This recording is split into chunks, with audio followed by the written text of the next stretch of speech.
Hey humans, how's it going? Susan Ruth here. Thanks for listening to another episode of Hey Human Podcast. This is episode 269, and I had a conversation with Riaz Patel. He's a Pakistani-American immigrant, Muslim, gay man. But for a guy that you could hang a lot of labels on, he's made it his mission to help disperse labels and the mythology and bias of the black and white perspective. A really fascinating guy. He is not what you'd expect, of course, but that's the beauty of it, right? That's how we get rid of labels, is you stop long enough to actually talk with someone and find out that they are so much more than any label you could ever put on them. He forged a seemingly unlikely friendship with Glenn Beck. He's been nominated for 2 Emmys. He's hyper intelligent, really funny and warm and charming, and really absolutely enjoyed talking with him. We recorded this episode over Zoom.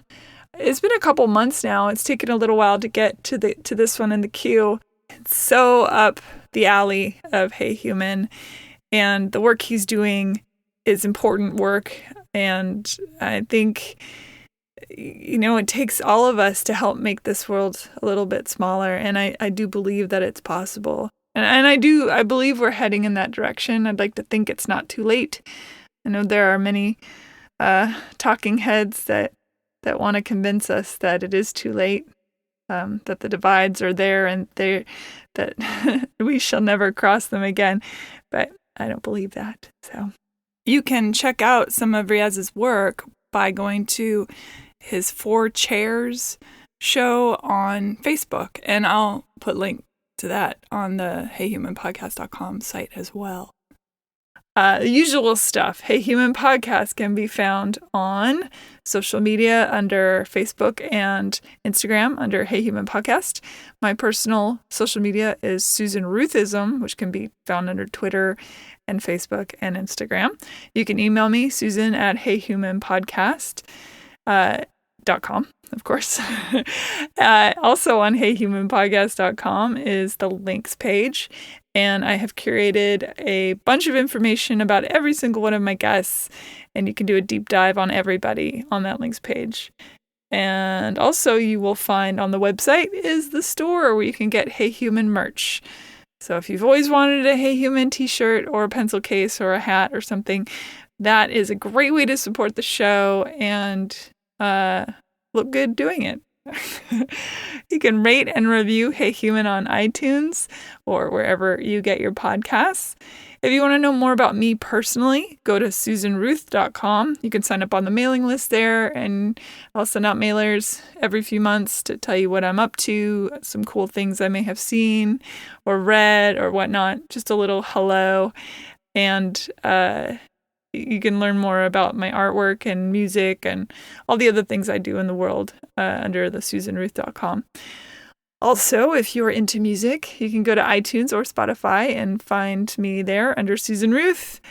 And I've got some new music coming out. I'm really excited to be recording some new stuff. I'll keep you in the loop for that. But that being said, I have a song that I wrote with an incredible artist named Hadley Canary. Her single drops Friday. It's called Possession of Pain. Really proud of the song.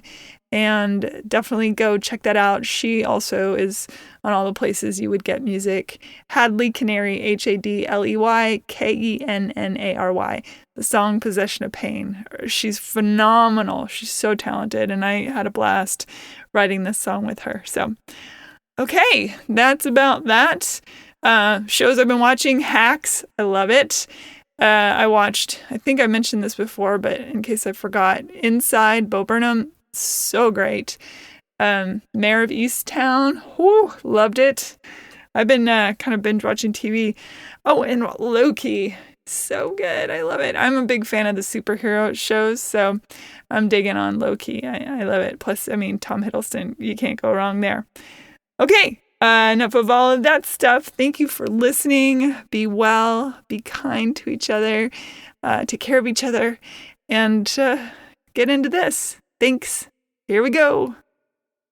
Riaz Patel, welcome to Hey Human. Thank you for being here. we have a mutual friend, Brandon, who was kind enough to introduce us. So yay, Brandon. Thank you. Oh, Brandon, thank you. I want to start, first of all, I think a lot of people at this point know who you are, but I always like to start these conversations with where you came from, like your humble beginnings, if you will. So I know you're an immigrant. Yes. So I was born in Karachi, Pakistan, and it was a very complicated time in that there was a ongoing war with India, and Pakistan was going through very extreme nationalism, and sort of the government was taking over businesses. My family's in healthcare. And so we ended up coming here very quickly. And because my father was educated in England, but not in America, they forced him to repeat his residency. So our first few years in America were my mom, my dad, my grandmother, my two sisters, and myself in a motel room in Charleston, West Virginia for a couple of years. And so grew up mostly in rural Maryland and rural West Virginia, which is where they sent a lot of immigrant doctors in the 70s. And so grew up there, came from hundreds of years of medicine, but knew I almost wanted to practice differently. Like I wanted to tell stories that impacted people's psychology and transform them and change them the way a psychiatrist or a psychologist might. And so that's why I went into entertainment, and I produce and direct, and I've done it for about 20 years. And all of my projects are what I call transformative. There has to be some profound transformation we're watching. There can be drama, there can be intensity, but we have to be going somewhere better than where we started. And so I'm a producer director here in LA, and I have two kids, which was incredibly hard to do, to have children out of surrogacy. But the life I live now didn't exist when I was a child. There was no two men marrying. There were definitely no two men having children. So I'm living something that didn't exist when I was a child, which blows my mind, that I come home and I have two children and a husband and a dog, and I have the domestic life that I mourned for 25 years I would never, ever have because it didn't exist. And here I am. So the universe can do amazing things that you can't even see.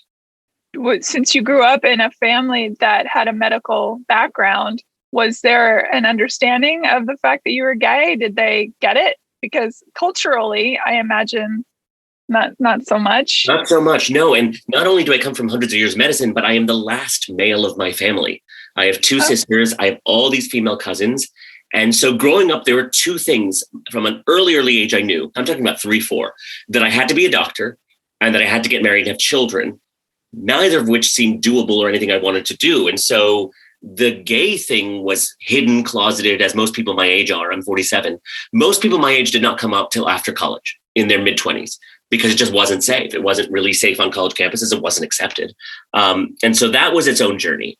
And I think I not only got my parents to be okay with it, but I very clearly said to them at a point when I was okay with it in my late 20s, early 30s, that I think this is going to be a very interesting life with some version of a family. I would like you to be a part of it. But if you cannot accept this part, then you won't be, and it'll miss you. You'll miss the whole thing. And there was a couple of years where we didn't speak very much, my parents and I. And then slowly they came back. And my father not only came back, but when it wasn't just that I'm gay, and remember, gay at my age meant you would get AIDS and die. That when I was coming out, when I was an adolescent, that is when people started dying of AIDS and no one knew why. And so not only was I this thing that was deeply shameful, but I thought it could kill me. And my family all thought, well, if he's gay, he'll die. And so it was a weird cloud that had nothing to do with sexuality, had to do with this moment in time with this plague. Here we are.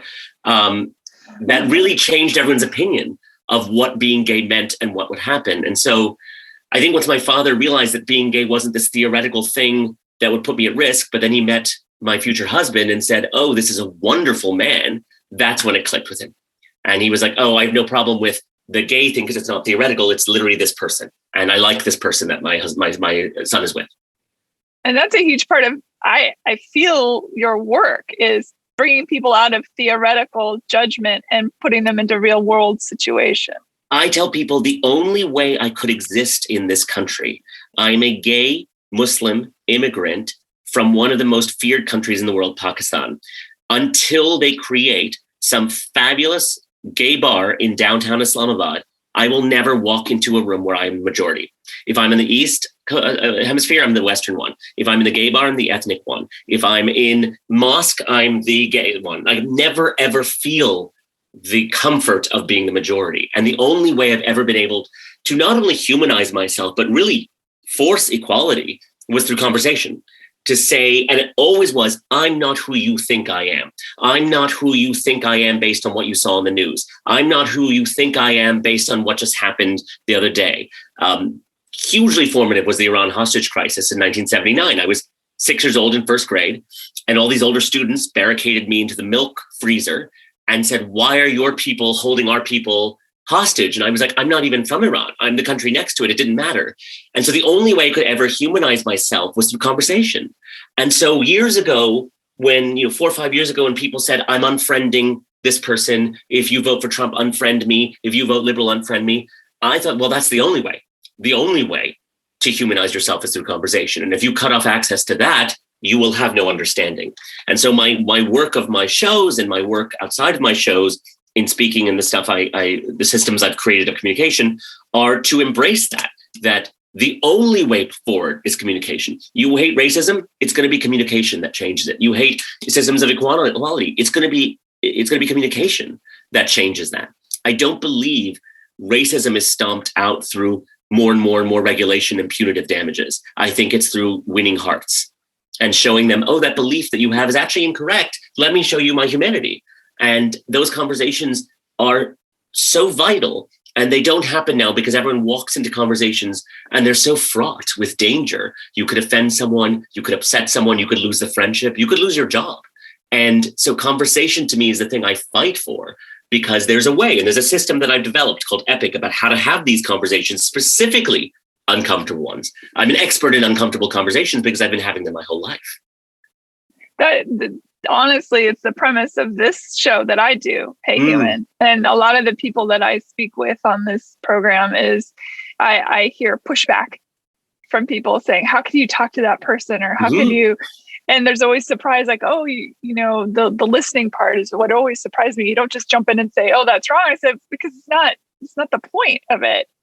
And I imagine there were so many times in your life where you couldn't be heard. And for me too, in times in my life that I couldn't be heard. And I think that is that thing that sparks. You go one or two ways, right? You will either become the person that never listens and will not hear, or you become the person. It's that saying of you love the world the way that you were not loved. Yes. And I think, I think it is the great equalizer. I think everyone, I've had a lot of conversations, like you've said, I have bridging conservative America with liberal America, with ethnic groups that would never sit down together, with cultural groups that would never, that actively do not want to sit down together. So many of my projects over the past 6 years is asking people to take a leap of faith and sit down with someone that they actively said to me, I don't want to sit down with. And I've said, well, let's try it a different way.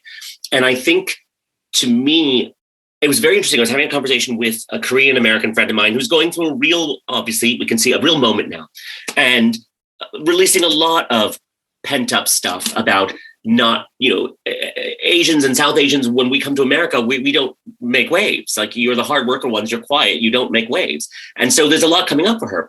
And as we were unpacking that, I remember she was talking to this Greek counselor and this person and this diversity. And I was like, I totally want you, and her name is Grace, I really want you to go through this process as Grace, not as a collection of labels, because you are not even as much Korean as you are Grace. You're not even as much female as you are Grace, because you have lived your life and seen the world for thousands and thousands of days through your eyes, only your eyes. No one else, whatever labels they want to include you with, will ever understand the world your way. And so go through this. Weep if you need to. It's a real cathartic moment, but rebuild yourself without the labels if you can, because that's the ideal. And when you have a podcast that says, Hey Human, I'm like, that's exactly it. That's exactly it. I was about 6 months ago, a year ago, I ended up being in a pool in some place in Palm Springs with a couple of people wearing MAGA hats.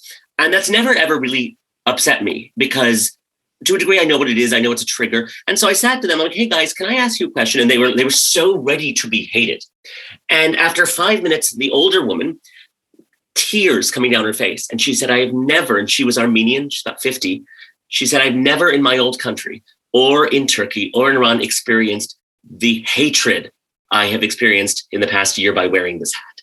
And I was like, that's powerful stuff. And so we had this conversation very quickly where I got them on board with reparations for slavery within 10 minutes, because it was a way of explaining it that they'd never heard. And they're like, oh, I get it. And I was like, that was 10 minutes.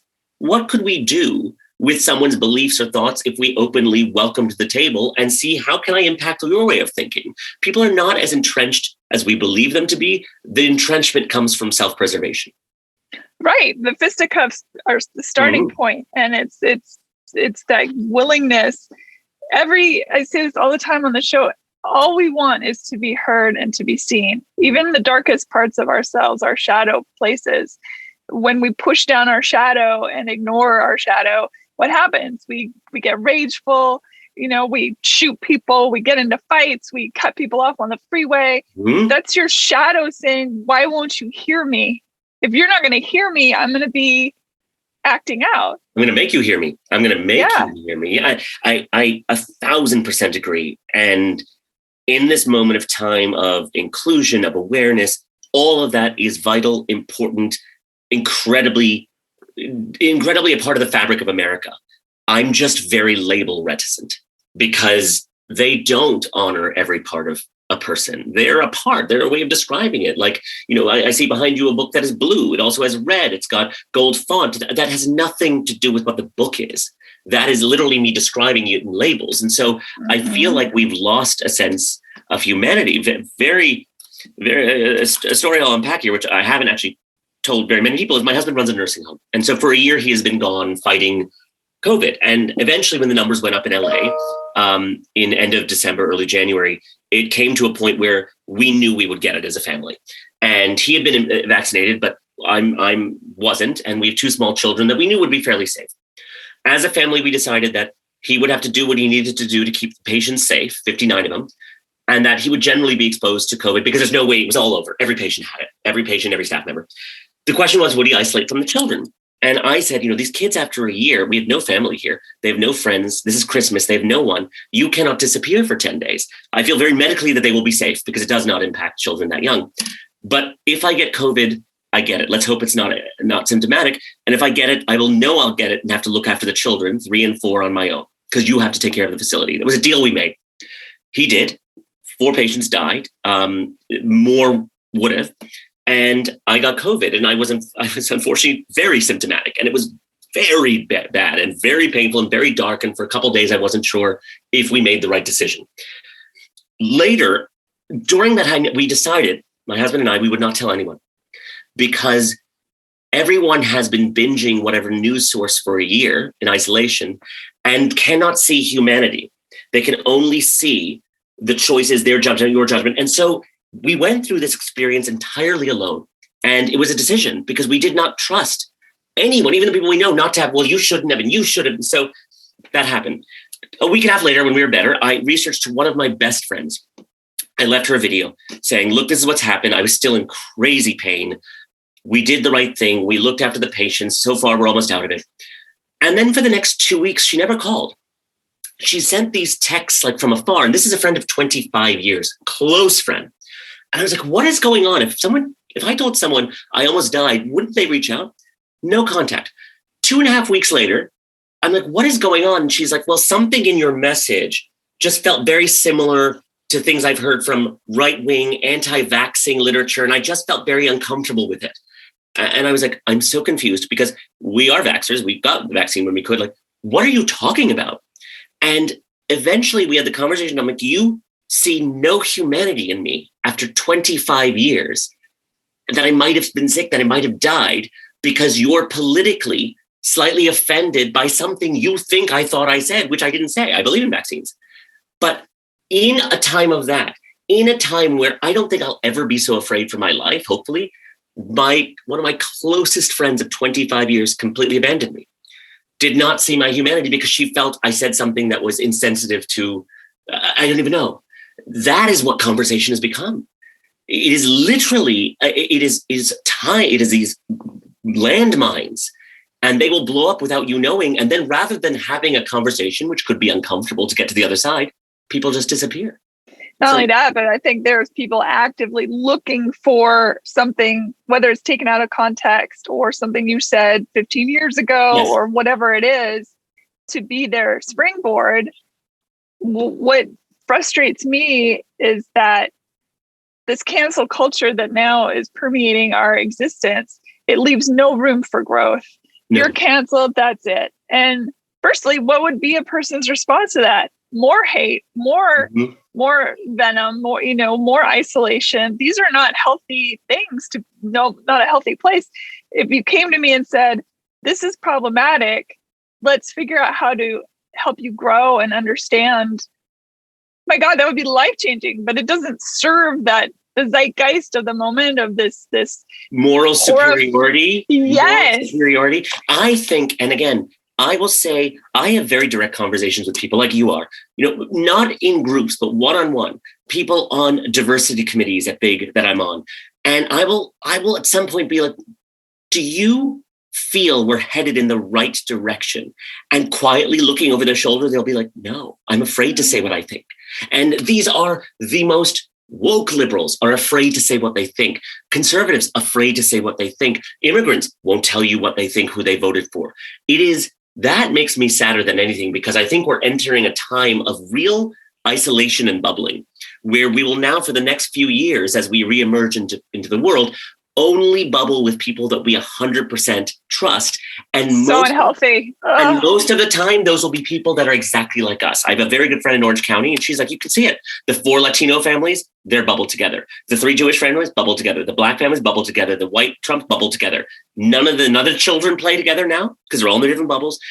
It is the worst thing when we're really trying to move towards diversity and inclusion. And it is dark, people's moral righteousness, how everyone becomes an expert of everything. I always tell people the dark side of social media is not that it gives you what you like to like. It's that it gives you what you like to hate. There are two sides of a coin.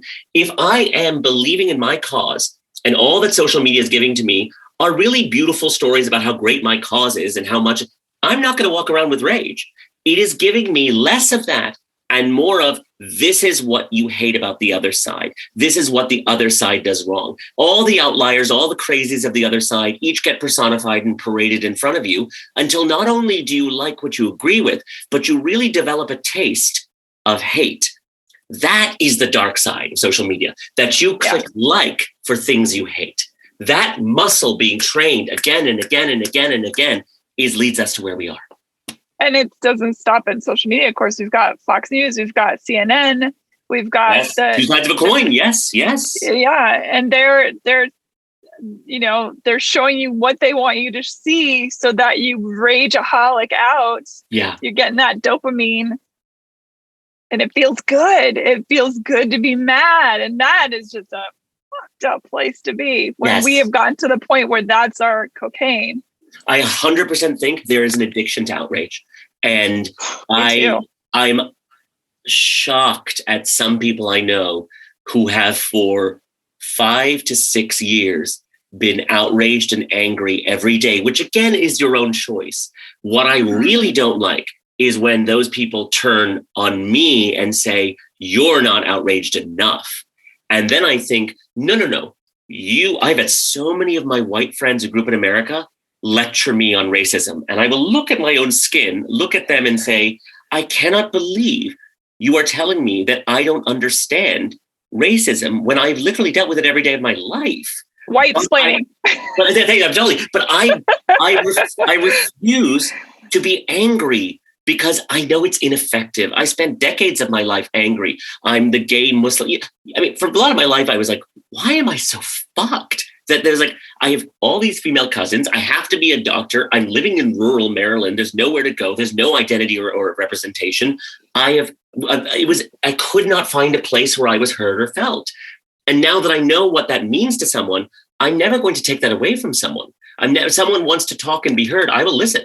And I have absolutely lost friends, lost close friends because of the conversations I've had. I haven't changed my beliefs. I haven't been who I am. But even giving them the time of day, the breath and the humanity has made me feel evil to people I know. Yeah. How does growing up in, feeling yourself, feeling like you were in these boxes that you don't want to be in. I just want to be who I am. Stop putting these labels on me till I look like a NASCAR driver. Did you have an awakening of saying, oh God, I also have this mythology of what somebody from Pakistan, the person who has to be a doctor, a person within your brain sort of having to readjust to what your perceptions were of everyone else too? I mean, because I imagine internalizing it also makes it go outward. Oh, well, I think in general, for me, I would say, Riaz, human, I will always be angry at myself before I will ever be angry at someone else. I hold myself accountable to my behavior to such a degree that I'm my absolute worst enemy. I'm my absolute worst critic. No one's criticism of me could come close to the standards I hold for myself. And that comes from a lifetime of no one else's standards apply to me. I was living in Manhattan. I was a young film executive, doing well, owning my apartment, having a fabulous life with friends until 9/11 happened 15 blocks down the street. The next day, September 12th, 2001, I'm standing in line at St. Vincent's Hospital to donate blood because we didn't know what to do. We didn't know what injuries would happen. What can we do? And I could feel it so quickly. When you grow up a minority of a minority of a minority of a minority, you're a subset of, you scan rooms very quickly for hate. And I could feel the line turning. And I was with a lot of my friends who happened to be white. And I said, guys, something's going to happen. And they're like, what do you mean? Because they're not attuned to it. And someone screamed, we should kill your family. And someone's like, your family should be killed.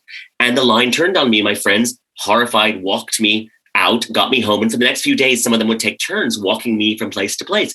In my head, in my heart, I'm still Riaz. I'm still living in my apartment that I paid for. But the enemy lines have shifted again, as they do throughout my life. And now I'm enemy number one. I do not rely on anything outside of myself to welcome me. If it happens, great.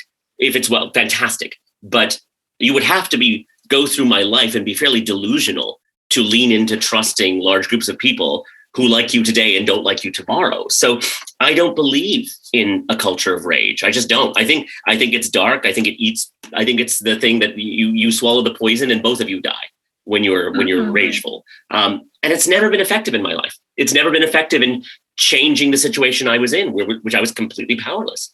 I came to LA. I was the only ethnic assistant at the agency, the only one. And I was like, this is not a moment for me to talk about all my feelings. I just have to keep my head down and move ahead. And so I think it's funny. I was talking to someone. I actually believe there's privilege in protesting constantly. There is privilege to be able to take off the time, to be so vocal, not everyone can do it. Not everyone can do it. Some people have to keep their head down because there's survival at stake. And so even aggressive, loud protesting is a privilege that not everyone has. There are many, many quiet people just quietly going about their lives as they've watched this whole moment of awakening racially that are just going about their lives because they don't have the privilege to be loud and in your face. Well, there's a radical wokeness that marginalizes the fact that just maybe taking your kids and hugging them and saying, you're beautiful, no matter what the world is trying to tell you, that's activism. Mm-hmm. And you're a dad.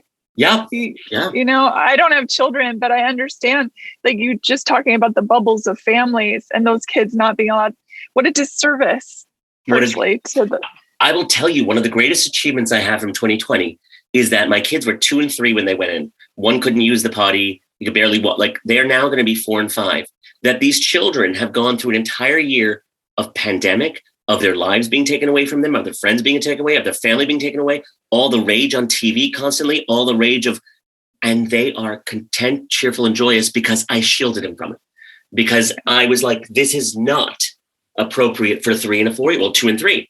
And so I was able to go through pandemic with my focus entirely on what energetically they were getting from me, because my husband was gone for 365 days in a row. So it was just me. If I was rageful, if I was angry, if I was scared, if I was upset, that energy radiates off a parent, especially when the kids are 2 and 3, and especially when there's no one else around. There's not a neighbor, there's not an aunt, there's not a cousin, it's just me.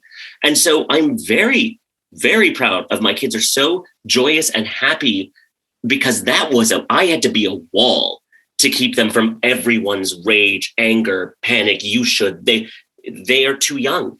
And it was toxic to be around. And I know so many friends who mainlined the news for a year, and they are not happy people. They are not happy people. Oh, no, it's again, that addiction being fed is dangerous. If you look at a heroin addict who's been doing that for so long, and they're exhausted and they're sad and they're angry at themselves, there's like all that stuff. It's, again, I feel like it's an addiction. It is. And you can't, angry feelings can come up, honor them, unpack them. Absolutely. That's valid.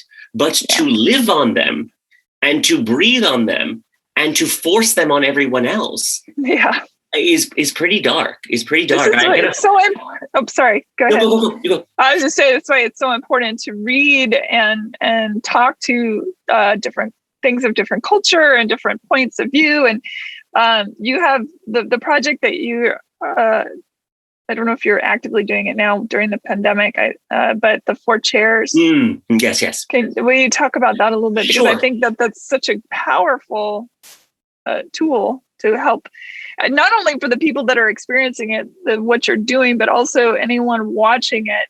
I mean, all it takes is that little crack, right, to get in. And it's shockingly easy. So 4 chairs is, again, because of the history we've discussed, and I've always leaned on conversation to humanize myself. When America was pulling apart and there was this divide, I crawled right down into the divide, and I was like, okay, I know this space. I know this space where you don't fit in either side. And so what I did for about 4 years, I would bring these people together to talk about guns, talk about abortion, talk about all the things they didn't want to talk. And I would watch when it worked, when it didn't work, when they connected, why they connected. And I just did it again and again and again. And it came to me that the ideal number for a conversation is 4. 2 people have opposite opinions. If you just have 2 people, you go black and white, there's no gray. You add a third person because there's gray in all topics. And a fourth person's job is just to listen and to reflect. I don't think that's what she meant, or I don't think that's what happened. Or so a fourth person has to sort of not steer the conversation, but reflect the truth of it. The system is called EPIC, and it stands for equalization, personalization, information gathering, and collaboration, the 4 steps. The most important thing I tell people is all conversations live and die by the E of EPIC, equalization. If I am sitting down and you are whoever you are, you can be wearing your MAGA hat, you can be wearing whatever you are. If I do not see you as an equal human being, it'll never work. It'll never work. And I can see in rooms where I bring people together, I'm like, that you look at that. There's no equality of your humanity in this. So why even bother? We're wasting air. Go home. I've actually ended up, go home. I don't have the time. If you're walking into this knowing and believing you are superior, what's the point of a conversation? Just go home and post. People do that. They turn conversations into sequential posts. Like someone says something, the other person's not listening, they're waiting to speak, then they post, then the other person doesn't listen, they post. And so it's not a conversation, it's a sequential post. So equalization is the most important thing. Are you really willing to look at each other as human beings and honor the fact that you do not know what it has been like to be her and look at the world through her eyes for thousands and thousands and thousands. What she saw her parents struggle with, what she saw her grandparents struggle with, what were the real issues of her childhood, what were the things out of control for the family. That forms who she is and what her beliefs are. And so EPIC is the framework and 4 chairs is the mode. And I would do this about all topics, especially in pandemic, but I do it, some I tape, some I don't, some I do as podcast specials, some I do as trainings. The EPIC system is now taught at schools and places of worship and corporations because people don't know how to talk. And so many times we would get to a point where these people who absolutely believed they were diametrically opposite realized they actually had nothing that was in disagreement. I did one between a 24, 25-year-old PhD student, African-American from USC, and a 60-something white professor from the University of Tennessee, and another professor. Again, there were 3 of them. And after talking for 40 minutes, I remember saying, so I want to be clear here that the only thing you, ma'am, and you, sir, disagree about is the actual invitation of a Nazi to campus. You, ma'am, believe that he should not be invited. You, sir, believe he could be invited, but no one should show up. And they said yes. And I'm like, okay, so after now, almost 45 minutes to an hour, that is the only thing we have found that you guys disagree about. They were shocked. Walking into the conversation, they did not even know if they'd have enough to talk about, let alone saying, well, what do you want your students to feel in your classroom? This is what I want to feel. I do too. Well, what do you believe in teaching people? I believe in this. I do too. Everything was the same. Their perception going in was that they had nothing in common. The only thing they didn't have in common is whether you invite an actual Nazi to campus. Beyond that, everything they agreed in. But their perception of who the other was before they even started talking was so strong. Through the talking, through the system, they realized everything was the same. And that happens again and again and again. But you're projecting on me what you think you saw. Again, I would go to people all through the 70s and 80s and say, I'm not who you think I am based on what you saw on the news. Same thing. I'm not who you think I am based on what shows up in your phone every 5 seconds. And Epic and 4 Chairs is the way to navigate these conversations. And we did it on every polarizing topic and always find the connection. Do you think people tend to have an empathy problem when going in, or do you think it's even simpler to just say that they've been told something so many times that they just believe that at that point? I think people need to be right. And I think being right is more important to people than being heard. And that saddens me because I have many friends, colleagues in this moment of the past few years, the rage, the separation, the divide, that I don't believe wants to feel better and wants to be open-minded. Like I will tell people, and I did this again, thousands of conversations with people one-on-one over the past 4 or 5 years about the division in America and saying, it's not quite as extreme in certain ways, and within 15, 20 minutes, they would say, I feel so much better. And then the next thing was, I know you're right. I just don't want to do it. That was the moment. So many people, and I appreciated their honesty. And I would say to them, I appreciate that because now we can get somewhere. They just don't. They like being angry. They like feeling superior. They really enjoy putting people in their place. And when I would shame people by holding the mirror and say, okay, now I've shown you a truth that could make you accept, embrace, and they would actively turn away from it. So fascinating. That's sad. And that's a lot of good people that I know who relationships coming out of pandemic are not going to be the same going in. It's just not. We've all been down such a rabbit hole, and it's hard to express to anyone who wasn't in the room when you were there what every single day of the past year has been like. And I think that we're naturally feeling isolated. And if we naturally are inclined to disagree and feel like our experience is more valid than anyone else's, we have no hope to connect. Yikes, that's depressing. It's depressing, but I also think that comes as a byproduct of how much media you ingest. Because the people that I do talk to, and I feel like they're becoming fewer and fewer, we talk completely openly and we sort of find each other. And so I'm finding new connections from people who are saying, I want to look at the world differently. I'm not buying this narrative 100% that's being sold to me. And I say to people, here's the one barometer. Just ask yourself, barometer. If you are 100% sure, you are 100% right, 100% of the time, and the other side is 100% wrong, 100% of the time, you need to watch The Social Dilemma, which is a documentary of how media algorithms work. Yeah, if you are sure you are 100% right, 100% of the time, and they are 100% wrong, 100% of the time, you're in a curated bubble. You're in a curated bubble. So that's your first sign. If there's no holes in anyone's arguments, there's no gray, it's solid, you're in a bubble. You're in an echo chamber. And watch The Social Dilemma. You watch this, and these people who created social algorithms they ask them, where will this end up? And one of them looks at the camera and he says, Civil War II. He's like, there's no other way. It's going to end up in civil war. Because we are training people minute by minute, post by post, again, not just to like stuff, whatever, but to hate stuff. That's where the darkness comes. That's the power. You made an unlikely, one might think, relationship with Glenn Beck. And when Brandon, our mutual friend, told me that, I thought, well, actually, that's awesome, because I wholeheartedly believe and I say this all the time, I'm sure my listeners get so bored of me saying this, but you cannot know who you are until you know who you're not. And you cannot, you can't, until you have to have that opposite in order to know what you believe and what you think. And if you deny yourself that, firstly, I don't think you'll grow. Secondly, there's a world of ideas that you will be lost forever, will be lost. And there's a world of people that you will never know. And Glenn came from a very specific time. I was in Orlando during the shooting in the Pulse nightclub. I happened to be attending a Pakistani wedding, and we were walking very close to where the nightclub was, wearing Pakistani attire the day after the wedding for a brunch. And I was watching people watch me and my family walking along, and I'm like, hell no. I've done this at the Iran hostage crisis. I did this in 9/11. I did this as a gay kid. I did this as a Pakistani kid. I've done this as a Muslim kid. I've done this as an immigrant. Like, I'm done.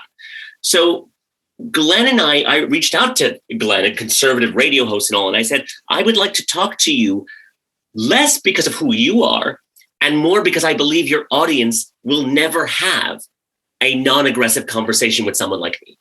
And so Glenn was a part of it and absolutely was someone who really taught me things about America that I couldn't see because they never come to me on my algorithms.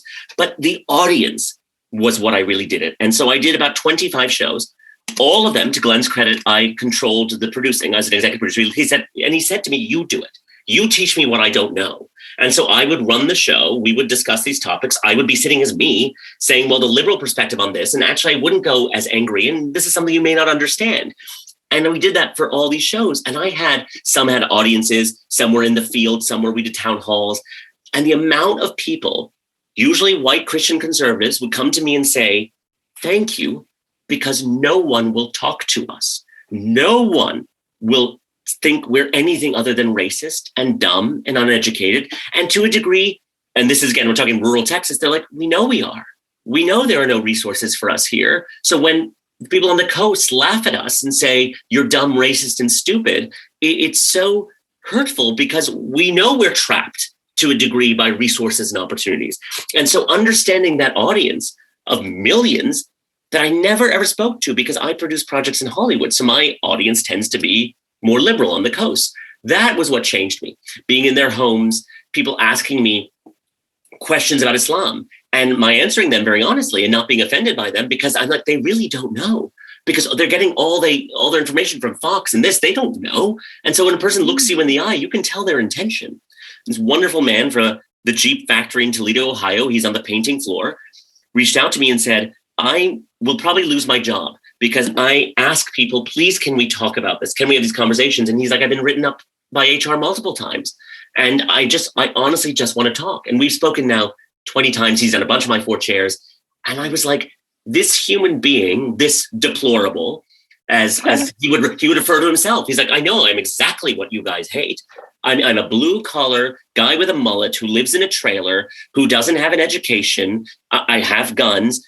I'm exactly what you hate. And I was like, my friend, sir, I was exactly what everyone hated. And I will be again, depending on what happens in the world and the news. So you and I have that in common. And the humanity and the kindness and the shift in their thinking to say, I didn't know that. I'm open to that was magical. It was exactly what I love. And then I would come home and talk to friends in New York and LA, and they would be hard-lined. I cannot believe you even sit down with that person. I cannot believe you would ever talk to, and I'm looking them in the eyes and I'm like, one of us is actually helping dismantle racism heart by heart. The other is preaching to the converted every day. You've not converted one mind. You've been actually yelling for a year. You've not converted one mind. You've just yelled at people who already know. I'm actually going to the other side and trying to convert hearts and minds because I believe they're open. And it's just 2 different ways of doing the work. I do not negate theirs. Often mine is negated. Have you found some of your thought processes changing toward and opening up to things that they believe? Because I know. Oh, yes. Yeah. Oh, okay. Yes. Because again, epic only works when you're really, the E is equalization.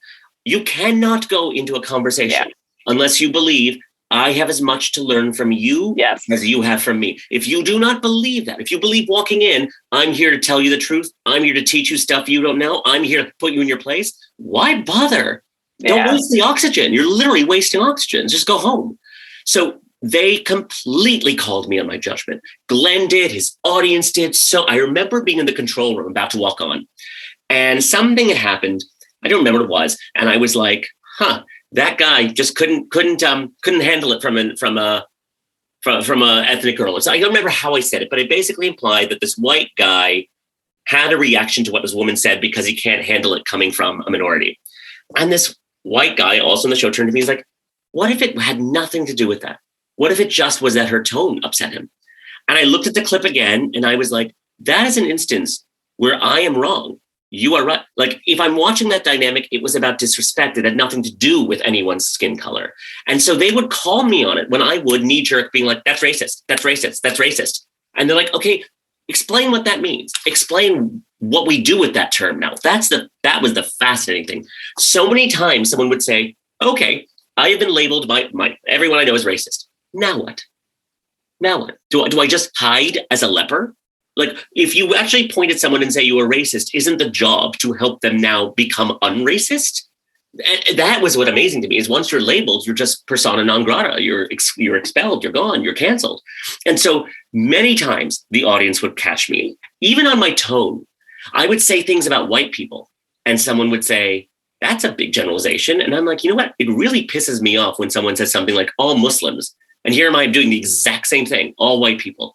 And they called me on it and I took it, and they were right, because I also walked around with a slight condescension of you deplorables in the middle, you red states, you're also dumb and racist, and gosh, you're ruining America. And then I was like, oh, wow. When I'm actually in their homes and sitting at their dinner tables and chatting with their friends and at a bar having a beer, I'm like, oh, that's pretty horrible of me to have walked in with that judgment. So absolutely. Absolutely. Glenn specifically changed my thinking about a lot. And I will tell you, I changed Glenn's thinking about a lot. Not every day. I mean, he's a talk show host, so he's going to say stuff that's provocative. It's what he does. But in terms of looking at the world differently, we were doing a documentary about child trafficking. Glenn single-handedly does so much work that is anti-trafficking, child rehabilitation. Just quietly, he does it. We were doing a documentary about it in Thailand, and we were walking through a palace. And he said, my kids and I always loved the movie King and I. And I said, I love the movie. I love the songs, but it's a very sad movie for the East, because it really seems like it's the last great moment of Thai civilization before it was colonized by the British and made civilized. And he was like, I never thought of it that way. And I'm like, yeah, it doesn't make me angry. I actually love all the songs. I know all the words, but it never was a happy movie for me. And he's like, never saw it that way. Totally got it. We would just call each other on these things in a way that said, oh, you may not know this. Here's something, as opposed to, you got it wrong. You got it wrong. That's the thing I can't stand. Yeah, I don't know when it became not okay to say this is different, and to be okay with the different. The diversity is so powerful, and I don't understand where that moment. It feels like there was just a moment. One moment, everybody was like, okay, we're different. There are issues here and there. I mean, clearly racism has always been a thing. Tribalism has always been a thing. But it felt like things were moving toward, at least we're kind of, like you said, integrating families and communities. Of course, economics then fucks that up completely. Yeah. And the integration of communities then goes, tits up. But it just seems like it came in so fast. Like, somebody just lifted a floodgate, The behavioral shift for me came like any muscle, any Pavlovian response. The more I hit thumbs up for something I hate, the more I'm leaning into a train of thought that cultivates the things I hate and brings them to the foreground of my mind to actively like the hatred. That is something that's never really happened. Let's say in the 70s or 80s, you watch the news for an hour. Most of it was pretty objective, and but you might not like a story, but then you moved on. It wasn't the white noise of your life that it's always there. It was 30 minutes of news, and then you focused on your own damn life. Now you focus on everyone else's damn life all day, almost as a way of avoiding your own, and you just keep hitting. Yeah, I like to hate that. I like to hate that. I like to hate that. Ooh, I'm going to comment on that person because there's a pylon going on, and I need to jump on and show her what she's doing. Oh, I should show him that. I'm allowed, from the safety and privacy and lack of vulnerability of my home and screen, to share my darkest, most potent thoughts without any repercussions is unprecedented in human. How can I express rage from the comfort of my home without ever feeling the vulnerability of you feeding the rage in front of me? Yeah, the troll life, basically. Yeah. So how do we get back? We have conversation. I always say it's very simple. It's very Wizard of Oz. It's there the whole time. It is the humanity in you is a beating heart based on day-to-day experiences that only you will know. I always tell people, everything you need to know about the world happens when you're not talking. Listening is gone. Waiting to speak is the new norm. If you actually listen, empathically listen, again, epic. So the first step is equalization. The next is P, personalization. I'm not going to talk to you about the article I read on CNN, and then I read this study, and then I read this study. Personalization. What do you think about this issue? Because how has it affected you firsthand? I don't want to know. Well, my cousin's sister totally had it. I remember doing a round table about gun control, and I realized it couldn't work because there were 7 people around the table, but there were 7,000 opinions being presented, like NRA, and then this, and then Chris Cuomo said this, and then I was like, I cannot refute all these. Like, there's no conversation. There's 7,000 voices talking and no one listening. Personalization. It is very much. It feels like people now, they just put on this coat and then they put on this coat and then they put on this coat. And none of it is anything that they themselves have really dove in and thought about. They're or just really experienced firsthand. Again, I get lectured a lot about racism from my white college educated friends. I get lectured constantly about what I don't understand about racism. But they're talking, they're not waiting to speak. Personalization says, what is it that, tell me about your experience in this. Tell me what you saw, what you witnessed, what you felt. That's personalization. That's how you have a conversation. And then while you're doing that, the P of personalization, I'm an I, information gathering. My job is not to judge. Oh, I don't think that's right. I don't think she should have done that. Why did she do? Information gathering. So what age was this? And your father worked how many jobs? Okay, I got that. What did your uncle do with it? Information gathering. How the hell am I going to know your truth unless I shut up and listen and ask you questions to gather the information, not judge it, not respond to it. We can do that later. What is the actual truth? You share what you've seen with your eyes and I will receive it. Equalization, personalization, and information gathering. Then you get to a point where you have some currency. You've spent some time together. You've learned about each other. 70% of what we say is not even what we say. It's all the other gestures and all. Now you've got some history. You go to C, the last step, collaboration. Now let's talk about gun control. Now let's talk about real racial injustice. But to start off a conversation with someone you don't know, discussing the thing you disagree about the most is the worst way to start a productive conversation. Epic gets to that at the end once you've got some history, once you've got some trust under your belt. Then you collaborate. And you collaborate because, again, your answer is not right. I keep telling people gun control, it's not actually going to be one policy or the other that's going to work. It's going to be some mix of both.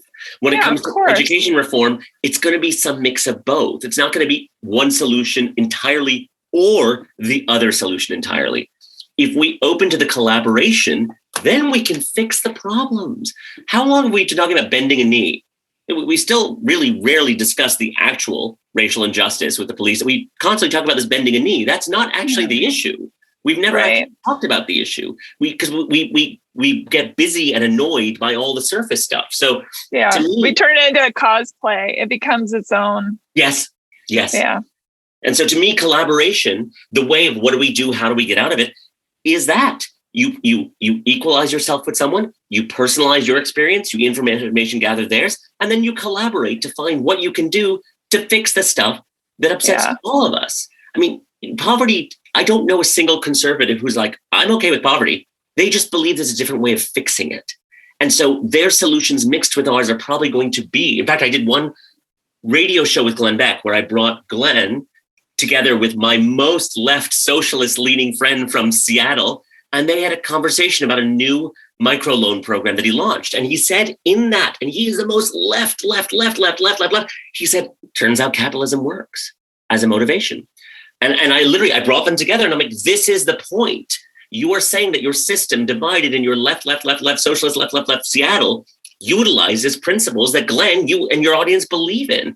The solutions are gray. They're not black and white. I 100% agree. It's all in the gray. It's always all been in the gray. Always. But yeah, absolutely. If one side wants to win it all of the time, we will all lose all the time. All of the time. None of the solutions will. I mean, look at where we are. We have been discussing inner city poverty since I was a child, and yet we still have it. There's actually not been much of a change, but 30 years have passed because we've just been talking around it. You're unable, you're able. And then rage sells. CNN is doing amazingly. Fox is doing amazingly. The politicians have amazing war chests. I was in DC and I had dinner with a very prominent lobbyist. And I said, I'm going to ask you a question on the record because I'm going to tell everyone your answer. Does an angrier population, A, make you more money? Sorry, does an angry population make you more money? A, yes. B, no. C, it's more complicated. And she was like, A. Absolutely A. Every politician raises more money when they're angry. Every single network makes more money when people are angry. Anger sells. Anger creates revenue. So no one's incentivized to go a different way. We all know this. We all know this. We all know it. It's the elephant. Not only is it in the room, it's crawled into your own pants. I mean, we all know. Yes. We are the elephant. It's so totally. And it's this weird, like, does anyone else notice that the big problems don't get solved ever? But here's my thing. And I put this out. I'm like, we had a global pandemic. A generation of small business owners were wiped out. Their wealth wiped out. And we spent $6 billion on political ads when we're quarantined at home. So $6 billion was spent in one of the greatest humanitarian crises of our time to get us to vote the exact same way we wanted to vote. Because every single election, it's divided by Florida Chads or Wisconsin or Atlanta. It always comes down to that, even though we think, we'll spend $12 billion and then we'll end up exactly where we are because the $12 billion is spent preaching to the choir. It does not convert one person. So it actually is a system of throwing money into a void that makes politicians, lobbyists, all lots of money, but never solves the problems. Exactly. It's the let them eat cake. Yeah. And even that, not so much. Even that, they were like, no, you have to be home quarantine, but we'll bombard you with $6 billion of the ads saying the exact same thing. My roommate and I were talking about that at Echo Park. They're going to be rehousing the unhomed, hopefully at least rehousing them with some tiny villages. And he and I got to talking about it. And I said, it's interesting. Some people loathe the unhoused. It's disgusting and gross and how they live like that. And it's so, and I think, well, they're terrified if that's them, right? We're all just scared of what we are truly. We're all a couple steps away from that, especially after this year. Right? Yeah. Mm-hmm. And so when you're afraid of something, what do? You lash out at it. You become the dog in the cage, or the dog you're either the dog in the cage or the person trying to put the dog in the cage. You know what I mean? 100%. And I think you either, and again, some days I'm better at this than others. There are absolutely days. Yesterday, I woke up with such rage. I'm just looking after a 2 and a 3-year-old. They're now 3 and 4 on your own with no help, with one parent gone fighting the front line for a year is crushing. I am burnt out. And I was working full time. I'm working full time while looking after them. They couldn't go to potty in the beginning of the decade. It was maddening. And so I was just so angry. And I'm like, I never like to linger in that space because I'm like, you make choices, Riaz, and look at the world with your anger and rage. That's exactly what you get back. You will choose to look at it with love and opportunity and hope. And that's exactly what you get back. And some days I'm better at than others. But I believe very much in manifestation. And I'm like, if you look at the world and you're so sure you can see all the darkness every single day, you'll see it. You'll see the darkness. If you want to look for racist behavior, you can find it every minute of every day. I'm not going to look for darkness every minute of every day. If I acknowledge it, yes, then I want to do something productive about it. I just don't want to yell about it. And so to me, it's a choice. It's a perspective thing. Do you want to look at things and really, to me, the difference is, and really help solve them? I'm very sensitive to people who just protest and letting their voices heard. And that's a step of change, but then don't roll up the sleeves to do the other hard work. That's the stuff that I'm like, because I'll tell people constantly who are angry at me for having conversations with conservatives, Glenn Beck. I'm like, you work on racism your way. I'm working on racism my way. I've experienced it.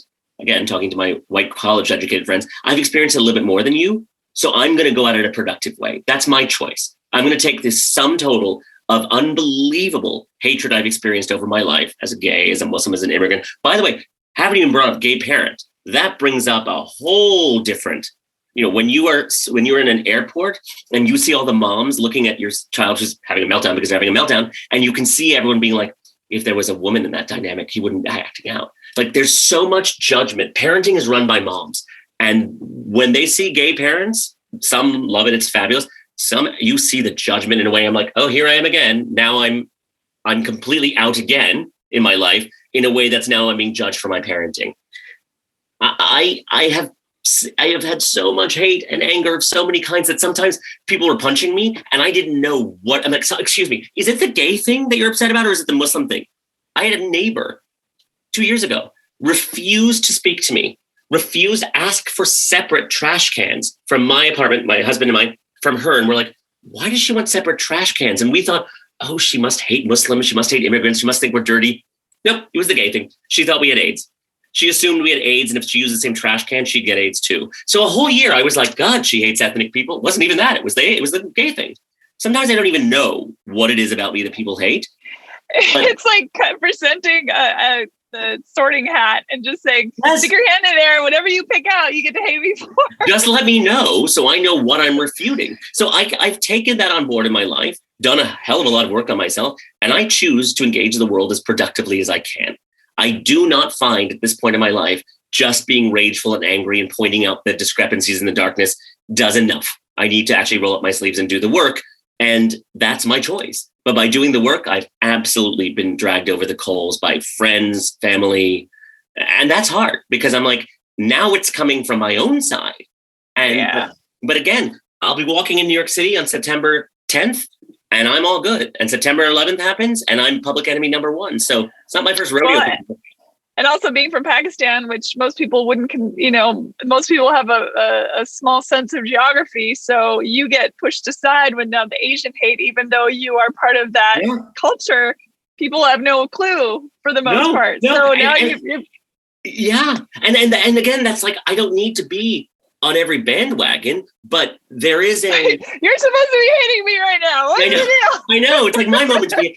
But it is absolutely a choice. You cannot have seen the darkness and hatred. And I mean, overt, covert. I mean, I was at a panel and I said, I woke up every day for years in a Muslim house, in a Christian world, and went to Jewish schools. That was my life for about 11 years. I would literally wake up in a Muslim house in a Christian world and go to Jewish schools, where I'd often be confused as a Hindu. And so I inherently see the connections because I'm like, oh, that's so similar. Whereas a friend of mine in 6th grade that I'm playing with, their grandparent is like, I don't want that Muslim kid in this house. It was always coming from somewhere, and then I remember I was 21, 22, I'd just come out, 2 friends, and 4 of them went to their parents' one of the parents' beach house. And I was not invited. I was so shocked. I was like, but we're all a group. And she goes, I'm so embarrassed. My mom doesn't want you to come because she thinks you have AIDS and you'll get it. And I'm like, oh, okay. Like, there's never been a window where someone hasn't come at me for something and I don't know. And now it's my own friends to a degree. Now it's people I know. And that hurts. But it's not my first there's this understanding that somehow liberals can't be racist, which of course is ridiculous. Of course they can, just as much as liberals can own guns. I mean, and conservatives, it frustrates me that people say, oh, conservatives are stupid, or people from the South are stupid or ignorant. Well, some are, but there's also ignorant people, on the coast. Is these labels.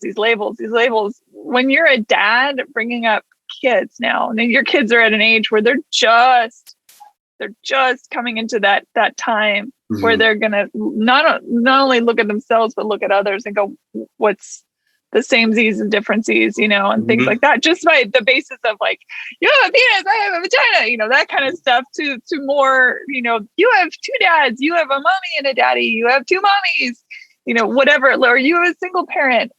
How do you feel as a parent you will foster their understanding of the world? Funny you should ask, because this came up yesterday.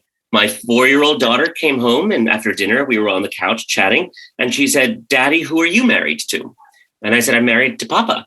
And she's like, No, you have to be married to a woman. Every man is married to a woman. And I'm like, she's 4. Here we go. Fuck. And first thing was, my heart just dropped. And I'm like, here we go again. Here we go again. Like, it's going to happen. She's always going to have two dads. She and her brother look ethnically different. Like, it's going to come up our whole lives. What I didn't have was a voice inside of me from a parent, because they were new immigrants, they were dealing with their own thing, that was like, no one will ever know who you actually are and who we are. And that they will always guess, and you should, and you may. And I said this to her. People will say, "Oh, you should be more white. You should be less white. You should wear your hair longer. You should have two dads. You should have one dad." People are going to say this your whole life, Sarah. Only you and we know who we are. And so it's our job to tell them. And if they don't listen, then they're not listening. It's like saying to someone, "Is the sky blue?" And they're like, "No, it's green." If they're not going to listen, they're not going to listen. But a part of me was, we must have, and we've actually, our last name, my last name is Patel. My husband's last name is Andrews. So our kids are Andrews Patel. We have this code, APF, Andrews Patel family. And so I said to her, someone saying that your daddy and your papa shouldn't be married is certainly not very APF. And I don't know what their family is like, but it's not very APF. And she was like, "No, it's not APF at all, Daddy." And that's all I can do, is create a moral code within them that is resistant to what they will feel from everyone. And even the well-meaning ones, the ones who are super like, "Oh, gay dads." And I can feel the novelty of us. And I'm like, you're not really respecting my humanity so much as you've got a new shiny plaything. Like, it's funny, even the really well-intentioned can be super condescending and super judgy and super labeling with the best of intentions. You're like, "No, you've just put me in a box. You just think it's a prettier, more fabulous box, but you still put me in a box." You are APF. Our values are APF.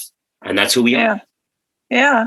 Did you see the In and of Itself on Hulu? Did you watch that?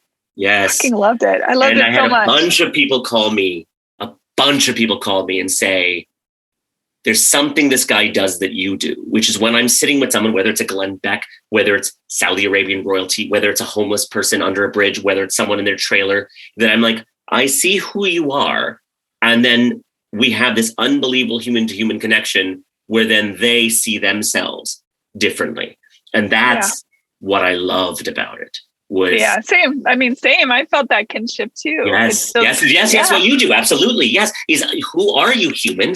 And if you really believe you are that and wants that, and it's filled with love in your heart, then that comes across. And I just thought at the end, wow, people should see it. I was so moved that in I know, me too. In all the labels of life, that again, to me, the most important thing. Oprah said this, I think, when she's received one of her thousands of awards. She said, everyone, the Sunni, the Shia, that everyone wants the same thing. That I see you, I hear you, and what you are saying matters to me. I don't have to agree with your policy of taxes.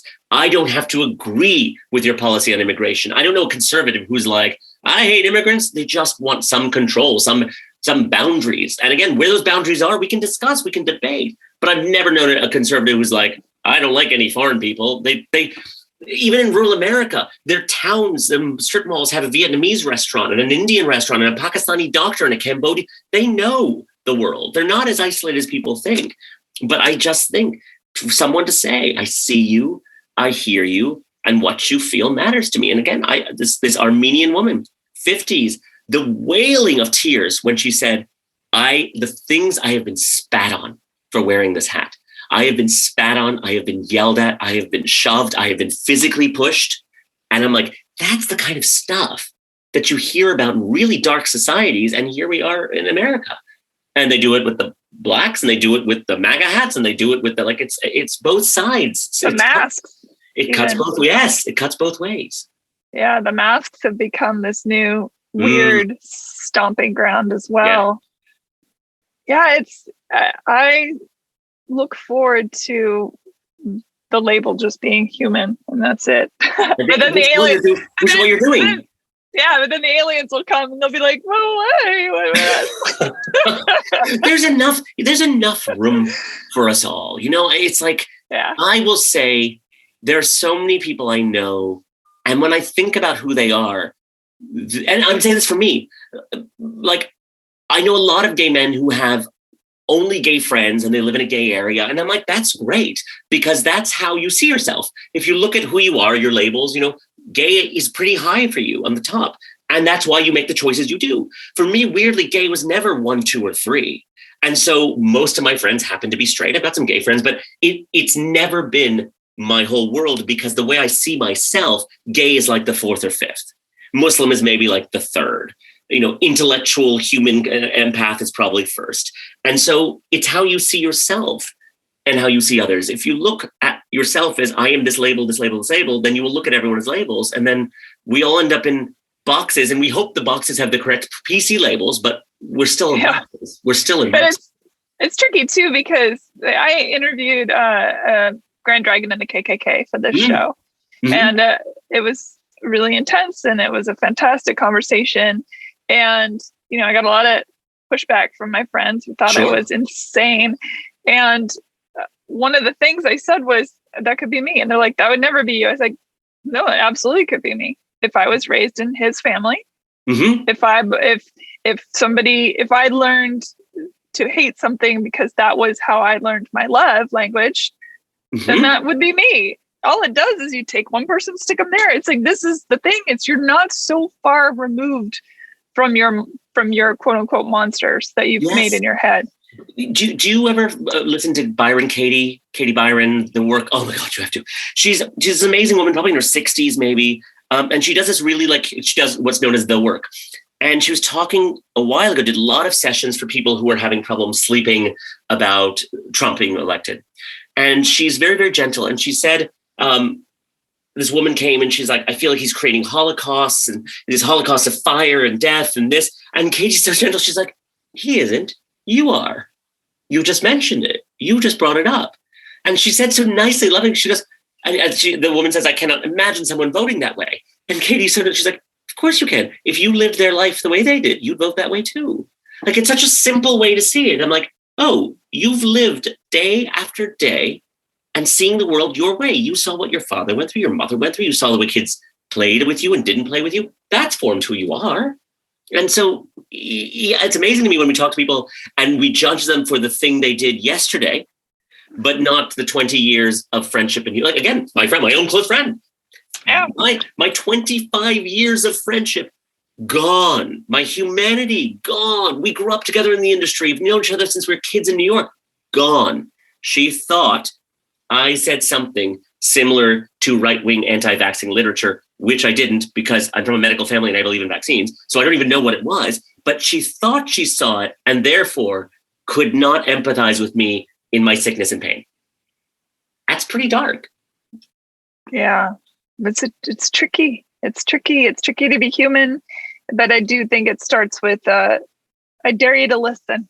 I dare you to listen. When you're saying you're doing the interview with the Grand Dragon, my first thought was, oh God, the pushback you must have gotten. But I do believe in having conversations that are uncomfortable. And it's about intention. You know, if you are going into this and being like, I'm going to get a Grand Dragon, then I'm going to like maximize the exposure, and then I'm going to ride then I think your intentions are off. But if you're like, I really just want to understand human to human, hey, human, the name of, I do not see anything wrong with it. I really don't. And by the way, I was that guy, because 20 years ago, as much as everyone's woke now, they were not so woke about gays. Their parents were not so woke about gays. They were not so woke about Muslims. They were not so woke about Pakistanis. They were not so woke. This is all new. Congratulations, guys. That's wonderful. I remember a time where none of your parents wanted me in your houses. So I was that person that was the pariah. I was that person that no one wanted around. And thank God they would listen or talk, or I could find a way to humanize myself so I could come into the house. This like, don't even talk to them. I was that person. And most people have been that person at some point. They just can't remember it, or they've turned it into bitterness as opposed to love. Yeah. Or I'm sure when you fly, the color of your skin, your last name gives you a bit of a flag. The amount of times I have been asked for no reason to please stand over there in airport security with a guy with a machine gun taking my passport. I've had my passport taken from me for no reason. I was flying back from the Caribbean with my family, and they said, Riaz Patel, come to the desk. And they're like, we need to take your passport. And I was like, I have to get into the country. And they're like, we think there's been something shady with it. And I'm like, you cannot take my passport mid-travel. I have to have my passport till I get to the destination. Nope. I just surrendered it. Got a call 2 months later. Why'd you give up your passport from the same State Department? And I was like, because the guy with a gun told me to. You could never relinquish your passport. And I'm like, great. There's no way to win. So yeah, the amount of times I have been asked to be in the zone, and it's me and Somali immigrants and somebody and we're all sitting there like, I know why we're all here. Like, there's not a lot of Asians in here. It's all the brown adjacent Black people. Like, I know why we're all in the room all my life. But by the way, if it's done with kindness, I honestly, I don't necessarily see it as a problem. You know, I'm aware after 9/11 enough to think those terrorists did look like me. If they're going to do double checks, it's going to be on someone like me. And that's just going to be something I'm going to have to bear for a few months because everyone's panicked and scared and irrational. And so I did. You know, I didn't make it this furious, rageful moment because I got where it came from. And I said, if they do it with kindness and thoughtfulness, I'm good. The guards who were like, you stand over there and got in my face. Oh, I talked to superiors. I talked to I made a paper trail. But I get that you get to a point where you're like, okay, I get this. These people look like me. And so you're pulling me aside. But I mean, look at how many white dudes with guns have gunned down countless people in this country. And you don't see white men being pulled aside. You know, I'm not anti-male. I'm not anti-white male. I'm just saying there are still these levels of what's considered acceptable racism. Totally. But I live in a country where I'm not the majority. If I was living in Saudi Arabia, it would be very different. I'm living in a country where I'm not the majority. As time goes, we integrate more and we become more of what is normal. But when I arrived in 1974, it was a very different world and a very different America, which I don't forget. So to me, it always changes, depends on what's happened. So sure. I really am reluctant to lean into anyone's thoughtful kindness, will look after you, because that will shift and has shifted over the course of my life. So I really believe there's a double standard, of course. Yeah. I do think the way to really address that, for example, very quickly, I always tell people when I'm giving these lectures, you have people on the left who are like gun laws, gun laws, gun laws, gun laws, gun laws, but also Black Lives Matter. Most of the time, the Black men who are pulled over for no reason, or houses are searched for no reason, are because of the gun laws that are created by and I'm always like, just connect the circle. The gun laws, the really, really, really specific ones, are what's used as bait to pull them over for all the bad stuff that happens. The circle connects. They don't exist separately. And that's what I'm always amazed by, is if you step back, I'm like, the best of intentions, if you're myopic, don't lead to the best of results. And you have to look at things holistically, which is why I'm always like, it's gray. It's not either or, it's gray. Yeah, the Matrix is a real wackadoodle place, that is for sure, to see where everything is connecting along the way. And it just step out of it. I mean, that's the thing, like you were saying over and over, the people that are just in it, they're in it, and it's raising their hackles and they're ready to fight. They're, and then if you take just even one step back and start seeing it, and then you take one more step back and you start seeing it get bigger and bigger. And that's what you're talking about, is like seeing how the connections are made and seeing how we are all connected. I mean, yes, we love, we live, we die, we're born completely helpless. We are hungry. We need air. We want a roof over our heads. Like, let's start out here and see what happens. If you change what you're looking for, it'll change what you see. If you look for connection, you will find it. If you look for division, you will find it. If you change what you are looking for, it'll change what you see. And to me, so many people I know in this moment, if I'm really honest, the ones I know personally, not just the people I don't, there has become this acceptable rage, which if you really scratch under the surface is misdirected. Like the friend who cut me off is actually late 40s, single, has spent pandemic alone. It's been really brutal for her. She's got a lot of anger, a lot of unhappiness, a lot of isolation. I mean, to a really traumatic degree. People who are single living alone for a year is just unnatural. PTSD, for sure. That's where it comes from.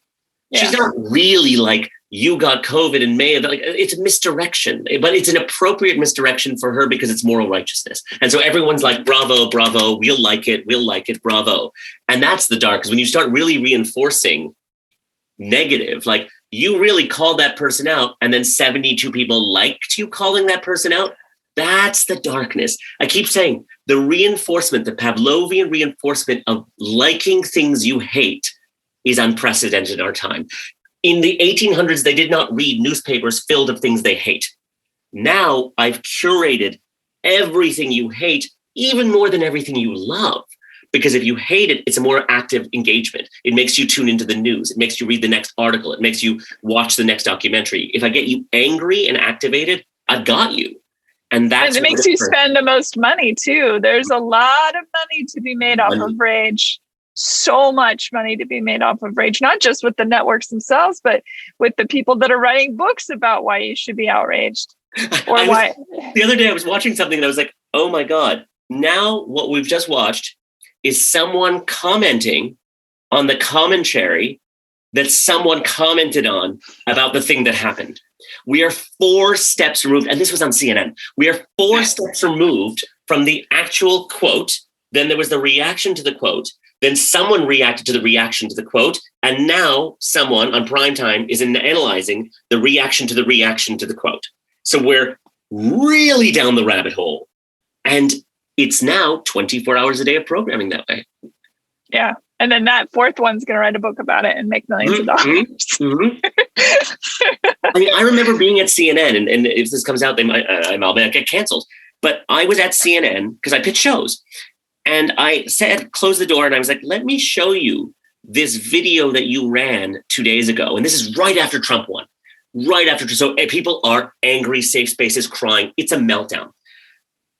President Trump goes to Japan. He's at a koi pond. He's with the Japanese prime minister. Japanese prime minister uses chopsticks to drop some food.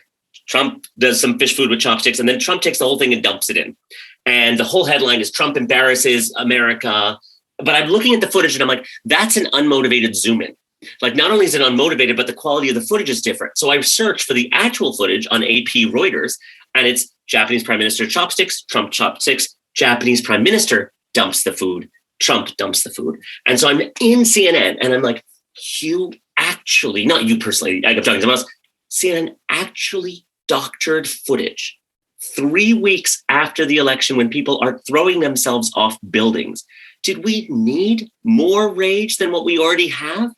This is mainline CNN main stage weeks after the election. And it's unnecessary. There's plenty of foibles and fuck ups along the way that we certainly don't need to be, creating falsities. There was no shortage, but I guess that day they didn't have something to mainline people's rage, and they created it. Yeah. And that I was, and like, to the point, somebody will soundbite you saying that then, and they could stick it on Fox News and just say, "See, this is what CNN does." And we never do that, which of course is a lie. They all do it. They all two sides of a coin. And their job is not to bring you their news. Their job is to make money for their shareholders. Their job is not to bring you well-balanced, reasoned news. In fact, no one is like, oh my God, you have to listen to this argument. It's so nuanced. They'll be like, you have to listen to this argument because the guy, destroys the other side. No one's ever like, oh my God, let's go viral with this subtlety. Tucker Carlson has said out loud, I'm not reporting the news. I'm reporting opinions. Yeah. And it's not my problem if you believe me, whether I'm telling the truth or not. I mean, that's again, a loosey-goosey quote, but basically that's what he was saying. Yeah. It's a new world order where you're like, I'm technically on a news channel, but I don't have to tell you the news. Right. Objective. Or the truth. Or the truth. Yeah. I mean, again, both sides of it. My example was CNN. Everyone does it. But it's part of the culture, the ongoing addiction to outrage. Yeah, so wild. Riaz, I would love to take all your time, but I am understanding that would not be fair to the world. So let people know how to find you. What's the best way? Instagram is Riaz R. Patel, which is mostly just cute photos of my kids and when I travel. My work is on riazpatel.producer on Facebook, also on YouTube. But I'm producing full time. It's more on my side. But you'll see the 4 chairs. You'll see podcasts. You'll see short videos. All of me trying in this divide to find the connection. 1,000 conversations about one thing, which is how do we connect? So riazpatel.producer on Facebook, Riaz R. Patel on Instagram. But I love the premise of this podcast. I love the humanity of it, because if there's anything I think we need, regardless of who's in the White House, it's humanity. Yeah. And to that, I don't think it does matter who's in the White House. It really matters what we do. We the people. And COVID can show you, they've all sat in DC, regardless of party, arguing for 1 full year at full salary about getting us $1,400. While I have walked in LA, you're in LA, all these little mom and pop shops. So sad. Destroyed, all these restaurants obliterated, forced out of business, no help at all. The only one who helped them were the neighborhoods or the neighbors. You cannot rely on DC. We joke that we basically shared the same $100 amongst everyone, trying to keep, we just kept passing that $100 around, trying to keep whomever was needing it in the moment alive. Yeah. Humanity. I'm team humanity. I'm very, very shirking of labels in general, which is why I don't like people what's your political? I'm liberal thinker, but I'm absolutely an independent. Absolutely an independent. Same. Yeah. It's the most human way to go. Yeah, absolutely. Thank you so much. This been a pleasure. It's such a pleasure. I hope we meet soon, by the way. I do too. I look forward to it. And I want to meet your kids. I love, this is what I love about children so much, especially that age, 5, 6. Talk about, you could sit and listen to them, their ideas and their creativity and their thoughts of the world, and everything is what's that? And what does this mean? And if we could get back to that space, we'd think of what we could accomplish. Yeah, it's very Wizard of Oz. We have it the whole time. Just click your heel 3 times and remember you're a human. Yeah, absolutely. Thank you. Have a wonderful afternoon. Thank you for listening, everybody. Bye. Bye. Rate and review Hey Human on iTunes or wherever you get your podcasts. Thanks. Bye.